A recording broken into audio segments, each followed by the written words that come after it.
करसाल. निवड मी देवाचा आहे, मी नामधारक आहे, मी उपदेशी आहे असं म्हणून समाधान मानून नुसते घरीच बसताल. हातामध्ये गाठी घेऊन स्मरण करणार नाही, हातामध्ये पुस्तक घेऊन पारायण करणार नाही, देवपूजेला बसले तर कुठलं स्तवन म्हणणार नाही, कुठलं भजन म्हणणार नाही, कुठली आरती म्हणणार नाही, तर आपण आहे तिथेचे, आपल्यात काही परिवर्तन होणार नाही.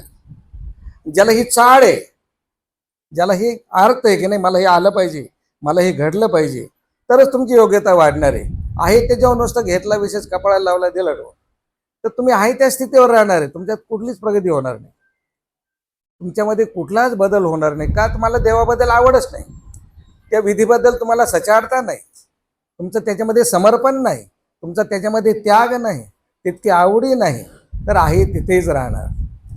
आणि जो ह्या विचाराने करेल की नाही की ह्या ज्या साधनदात्याने ज्या परमेश्वराने कृपावशीभूत होऊन मला इथं मनुष्य देह देऊन आणलंय, त्यांनी त्याचं कर्तव्य केले, आता माझं कर्तव्य आहे, मी ते करायलाच पाहिजे. हे सगळं त्याचं आहे आणि हे त्याचं त्याला द्यायचं आहे.